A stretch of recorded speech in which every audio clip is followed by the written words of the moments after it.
African American, Mexican, they always made for the biggest fights in history.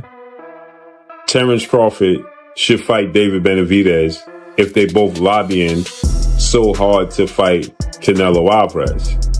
A lot of these good fighters fight each other, and a lot of these great fighters, they fight each other.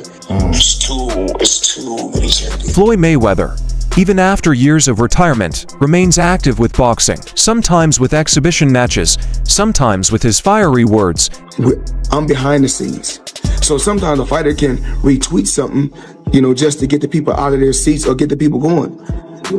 And Terence Crawford, hell of a fighter. Floyd Mayweather might have retired years ago, but the man just can't stay away from boxing, whether he's stepping into the ring for an exhibition or stirring headlines with his fiery words. So I'm going to ask you, if I say these fighter names to you, what is the first word that comes to mind? Okay. So the first one is Floyd Mayweather Jr. Great fighter. David Benavidez. Good fighter. The last one is Terence Crawford. Good fighter. The newly crowned pound-for-pound undefeated 5-division world champion, 3-division undisputed world champion, superstar boxer, who is a first ballot Hall of Famer once he retires, Terence Bud Crawford. Floyd Mayweather said in an interview with Fight Hype, Floyd Mayweather made a statement that Terence Bud Crawford should face off against the Mexican-Ecuadorian monster, David Benavidez, the 2-time WBC super middleweight. In a surprising turn, Mayweather has made perhaps his boldest move to date, one that could reshape his legacy. He's been outspoken, urging Terence Crawford, the pound-for-pound king, to accept. I think when he was like, a really super skillful fighter, very talented fighter. Mayweather began by expressing genuine admiration, but quickly shifted gears with a bold challenge. While others pursued Canelo Alvarez for financial gain, Mayweather offered a blunt alternative. He called out David Benavidez, the formidable Mexican powerhouse, suggesting that if both men wanted Canelo, they should first face one another. His message was clear, unapologetic. Let's talk about that, a while back. And I thought about this, if he wanted to go to 168, and he want to fight Canelo bad, and Benavidez want to fight Canelo bad, if they can't get Canelo, they can fight each other. Benavidez and Crawford. Whoa, wait a minute. Wow, for real? I'm saying that both of you guys are chasing one fighter. If y'all feel like y'all chasing him and y'all can't get that fighter, then y'all should say, fuck it, we'll fight each other. I don't know. I just threw that out there because you told me about Benavidez trying to fight Canelo, and I know that, Terence Bud Crawford has been trying to fight Canelo. They both been trying to get that fight done. And it seems like both have been trying to get it done extremely bad. Now, if you can't get it done, then make you guys fight. Stop chasing Canelo, bro.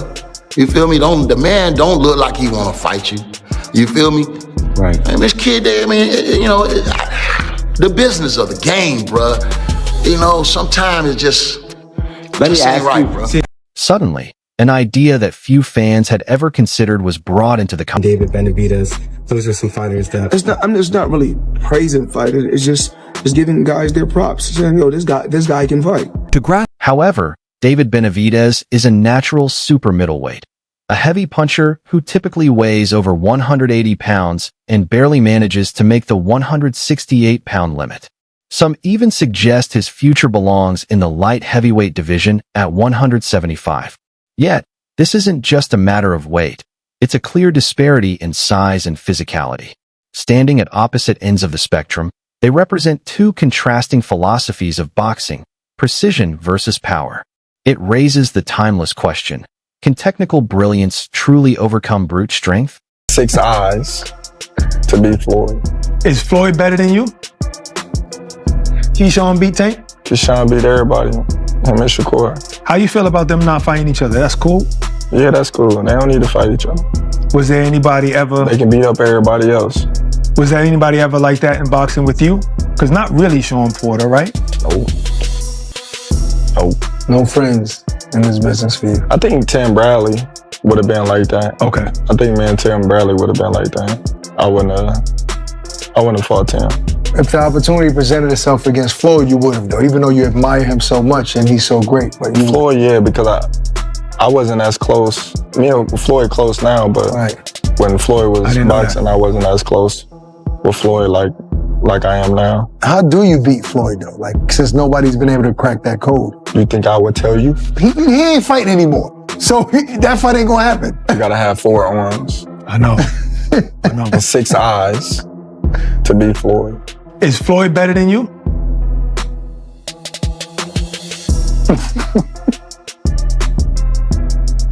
I think you got your answer there. Nah, I didn't hear nothing. Is Floyd better than you? Some fighters say, even like Gervonta Davis. Okay, that's organizations that are sanctioning bodies. Is the WBO, the WBC, the IBF. There's all these different, it's very fractured, right? But Ring Magazine has always been like, Roy Jones Jr. was the Ring Magazine middleweight champ of the world, the Ring Magazine super middleweight champ of the world. Like, that's the gold standard, is Ring Magazine. So there would be one belt. They can do that and then overpower everything else with money and then really put the compelling fight. Crawford agrees that the risk is high. Would you ever entertain a fight with the Mexican monster, David Benavidez? What you want, Canelo? What you want, Canelo? You gotta understand, like. But I gotta ask you, bro, because I can't, you know. My thing is, Benavidez is a big dude.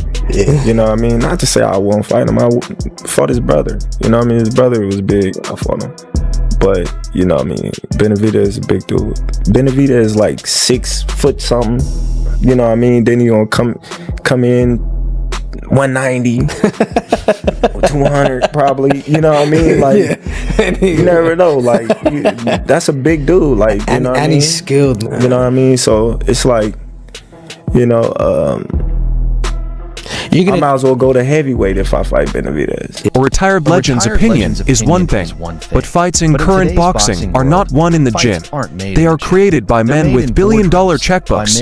And just when the boxing world was considering Mayweather's proposal as a wild dream, the game altered dramatically. This is the glove of the champ. He gave it to me, and this is important gift from him. It's mean a lot to me. We do it.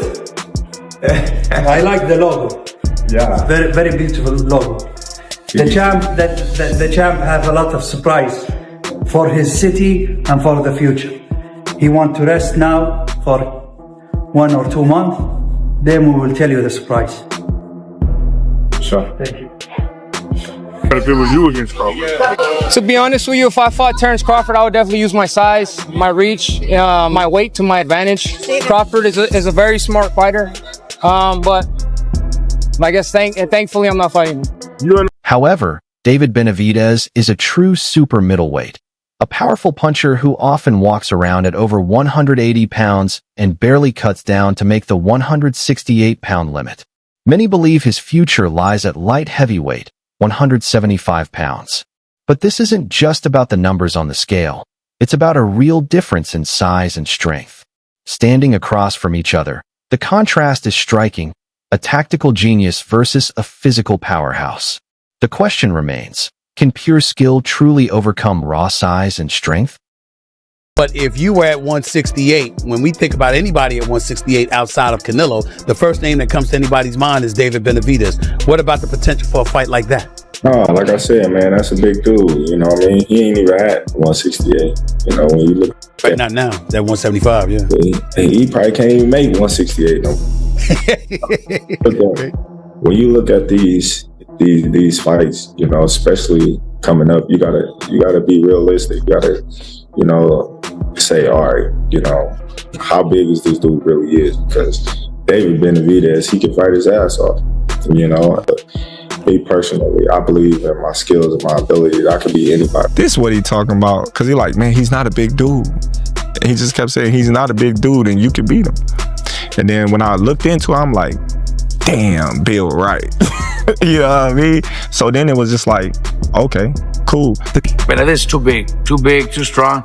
We don't want to see a champion do so much and accomplish so much and then end his career with a bad choice, a bad fight that he shouldn't take. I wouldn't do it. However, David Benavidez is a true super middleweight, a natural powerhouse who walks around well above 180 pounds and just barely trims down to make the 168-pound limit. Many already see his destiny in the light heavyweight division at 175. But this battle isn't just about weight. It's about presence, power, and physical dominance. When they stand across from each other, the contrast couldn't be clearer. A master tactician facing off against a relentless juggernaut. The ultimate question lingers. Can pure skill truly defy brute force? Thoughts on when Canelo made that comment? Just what's your thoughts? I don't have a problem with it. I mean, he's speaking how he feels. He knows what he's doing. He's been in huge fights. He's made an enormous amount of money, several hundreds and hundreds of millions of dollars. He's had a fantastic career thus far. He's fought everybody that he possibly could. And David Benavidez is just another challenge out there potentially for him. I'm excited to, as a fan, I would love to see the fight. But at the end of the day, Canelo's calling the shots. Amidst the deluge of opinions, the spotlight ultimately and to the two men at the center of it all. What were their thoughts? David Benavidez, who had been pursuing a legacy-defining fight for years, did not hesitate. He made it plain that he welcomed any challenge, sure that his strength would be sufficient to prevail regardless. However, Crawford's camp purportedly saw things very differently. In fact, allegations circulated that Crawford's personal trainer instantly rejected the proposal, expressing unequivocally that the dangerous size difference constituted an unneeded and reckless risk. He hinted at that. He was like, Benavidez. Yeah, he Turkey, did. So. Turkey just posted that this morning, wondering if Benavidez can make 168. Maybe he has plans or ideas of maybe trying to match up Benavidez and Terence Crawford. No, man. No, they ain't doing that fight. Maybe planning on vacating the belts. No, we ain't gonna vacate the belts. You know, we just gonna sit where we need to sit for a minute, and then, just like I said, get back in the gym and do our. Crawford is the king. He has other, more conventional options, such as facing Tim Chu or Keith Thurman. Standard high-level conflicts involve significantly less risk. Or whoever to, you know what I mean, make a quick buck or make a quick little penny, but I'm looking at the bigger picture. You know, this is a legacy fight. This is a generational fight, you know, that will be talked about for years. Yeah. You know, obviously, if Terence doesn't want to do that, or there's guys like, you know, I know Tim Tszyu and Keith Thurman are fighting here soon, and I guess he could possibly fight the winner of that. Or do you think, you know, I know there's still that guy, Jaron Boots Ennis, floating around. It's that younger name floating around at welterweight. I know, you know. I think they'll be a hell of a fight. Boots Ennis, just like we always say, somebody got to give you a chance. Somebody got to give you an opportunity and a chance. So somebody got to give Boots the opportunity and a chance, whether it's Terence or somebody else. It seems like, you know, it's been difficult for Crawford to get that Spence fight done. It's been difficult for him to get the Canelo fight done. I'm trying to figure out who he gonna fight next. 160, you can see him fight. I wouldn't do nothing crazy. He looked at excellent. He looked at excellent.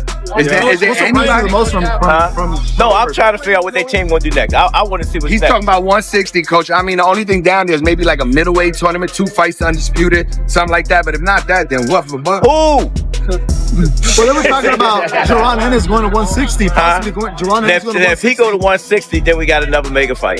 You think that's a mega fight? I don't know that yet, but I'm saying, and the boxing fans that know boxing would say that's another mega fight. This new scenario. David Benavidez is the definition of a true super middleweight, a natural powerhouse who walks around far above 180 pounds and barely cuts down to make the 168-pound limit. Many believe his true calling lies at light heavyweight, at 175. But this clash isn't just about numbers on a scale. It's about presence, power, and pure dominance. When they face each other, the contrast is unmistakable. A calculated genius squaring off against an unstoppable juggernaut. The ultimate question remains, can precision and skill truly conquer raw power?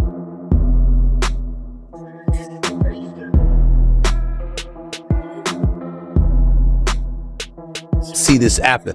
Is it true that you walked up to him and you gave him the belts back? Yeah, for sure. Did that happen? Yeah. Why did you do that?